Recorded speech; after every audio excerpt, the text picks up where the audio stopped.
Hey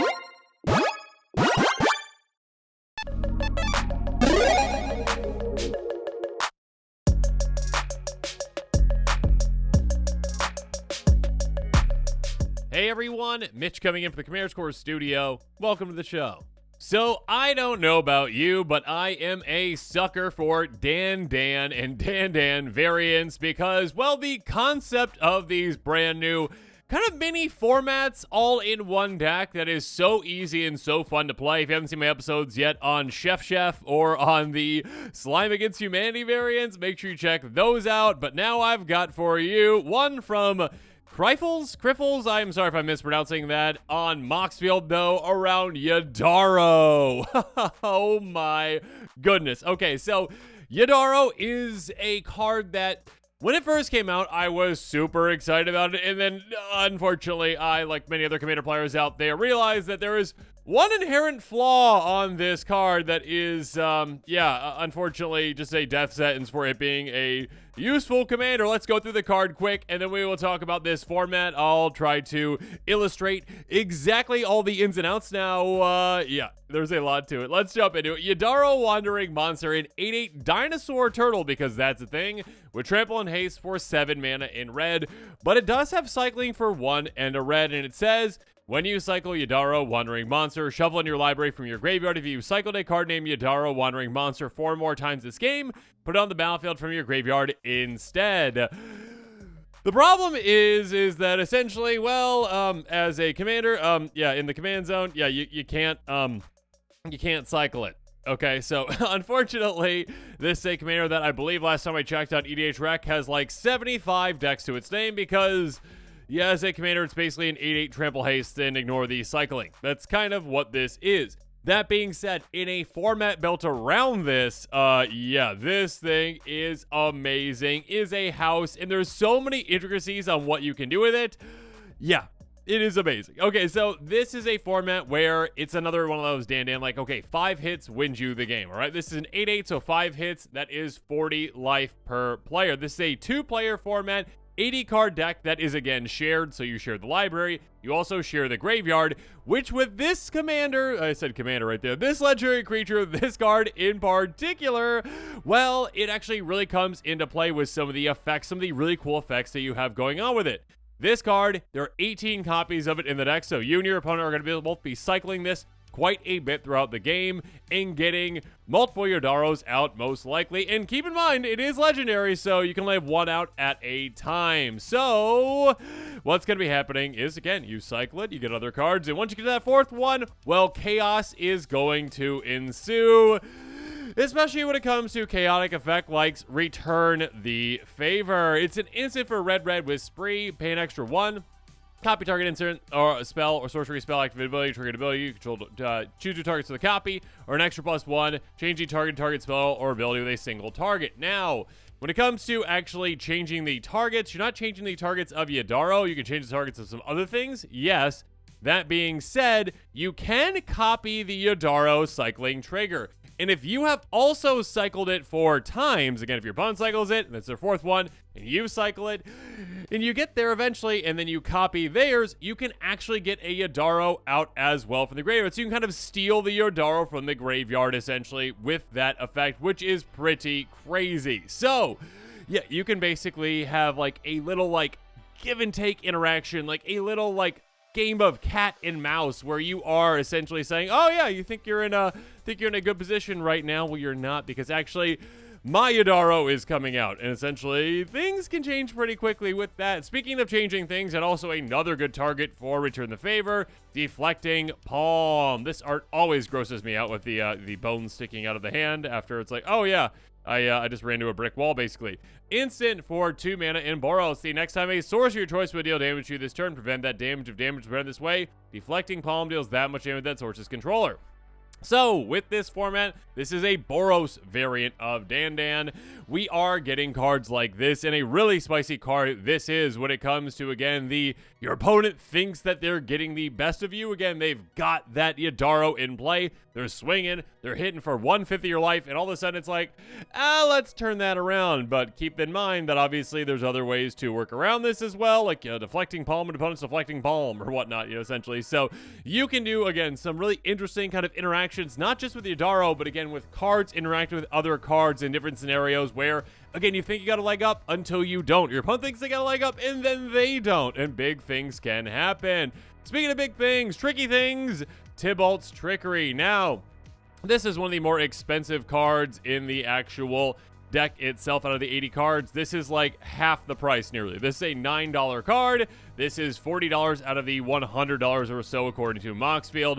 So, I mean, either, proxy it is just kind of like a, side format for fun, essentially, or, yeah, you can find replacements for Tibol's Trickery, etc. There are, like, what's the Lapse of Certainty? There you go, in white. So you got some other, like, counterspell-ish kind of things, too. That being said, Tibol's Trickery, instant for 2 mana in red. Counter target spell, choose 1, 2, or 3 at random. It's control mills that many cards in exile. So at the top of their library, they exile a non-land card. They have a different name than that spell. They may cast the card paying its mana cost with the exile cards in the bottom of the library in random order. So yeah, instead, get something else at random.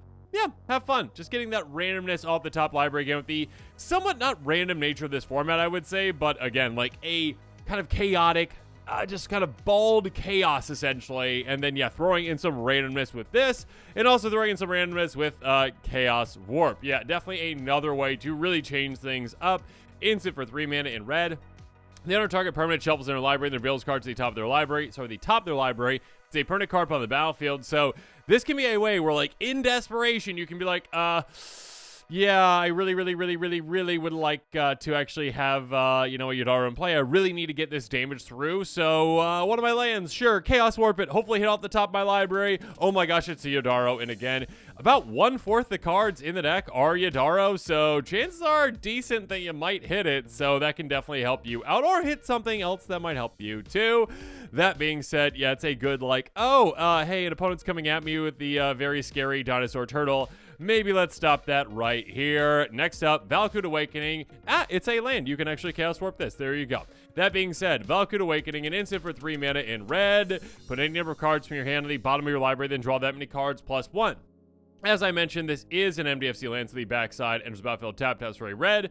That being said, it is a good either land drop if you need it, or if you're kind of out of gas, essentially. Yeah, just say, hey, you know what? I might get rid of some of these cards. Go and get some potentially better ones that can help me out more. Maybe dig down in my deck, get to more Daros for some more cycling. So there you go. When it comes to a sorcery, I love that this is included as well. Thud. Yes, this is Fling, but it's sorcery speed, basically. A sorcery for a single red mana. The art is amazing. Just this giant beast of some sort just falling onto this poor tiny little goblin that does not see it coming. And yeah, this is happening.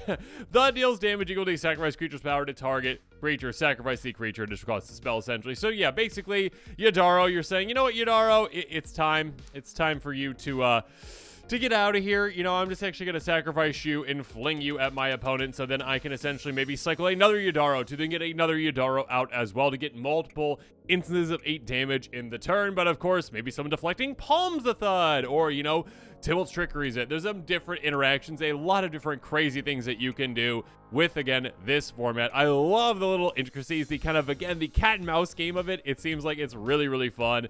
When it comes to the lands as well, there is another MDFC land that we need to talk about, and that would be Song Mad Treachery. Love this land. Sorcery for 5 mana in red. Again, the backside is battlefield taps for a red. Gain control target creatures on turn. Untap that creature gains haste until end of turn. Basically, a threat effect on an MDFC. That's essentially what it is. So what you're going to be doing is saying, hey, you know what? You've got a Daro. I'd like a Daro. So you essentially steal the Daro and you swing at the opponent. Also, the intricacies with this as well is if you both have Daros and you're like, oh, okay, well, you've got a Daro and I've got a Daro. My Daro's not getting through because you've got a blocker for it. Let me just gain control of yours. Oh, no, the legend rule. Oh, no, I've got to sacrifice yours.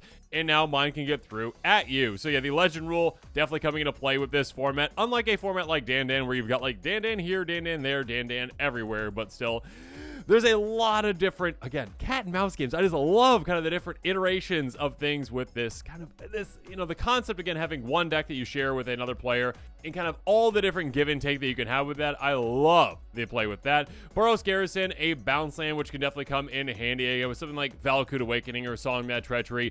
If you are getting those back, that is great, so you can utilize them again. Or not again, but the first time, I guess, instead of utilizing them as a land. But yeah, enters the battlefield tapped, bounce a land back to your hand, and then it can tap for BOS colors. Drifting Meadow, yet another land you might want to bounce to your hand as well. Enters the battlefield tapped, taps for a white. You can also cycle it away for 2 mana. We also have Smouldering Crater, which is the exact same thing, but in red. And we've got 8 mountains as well. So yes, we've got, oh, I just scrolled a bit too far, but yes, we've got, again, essentially the colors for BOS, a little bit more on the red side because of all the red cards. But yeah, you do need some of that white as well for that Deflecting Palm too. But overall, again, I really like the design of these kind of Dan formats. I like the uniqueness and just thinking like, again, a really cool card. Daro, the very first time I saw it, I was like, my gosh, that is a really cool, awesome design.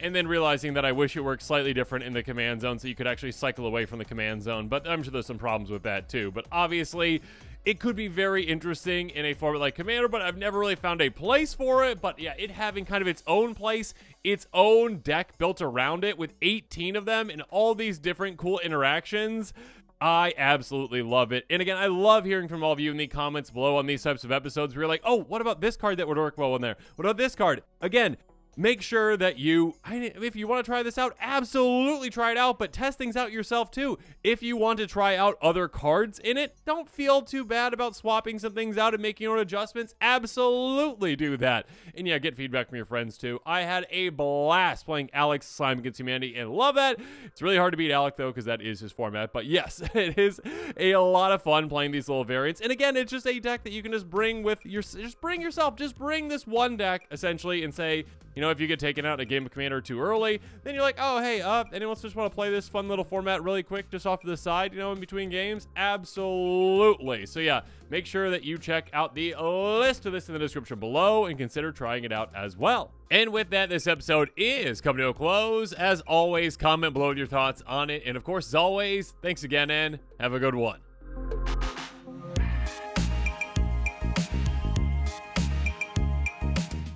This show and episodes like this one are possible thanks to viewers like you. If you're looking for an easy way to help support this show, make sure that you like, share, and subscribe. Also, hit that bell notification icon so you don't miss any new episodes. You can also go check out our playmats and other merchandise at thecommandersquarters.com. Another easy way to support this show is with our TCG player affiliate links. So whether you're buying a deck or individual cards, you can use this general link right here or one in the description. And the final way that you can support this show is by supporting us directly by becoming a patron. There are many benefits to being a patron, and I truly couldn't do this without all of their support.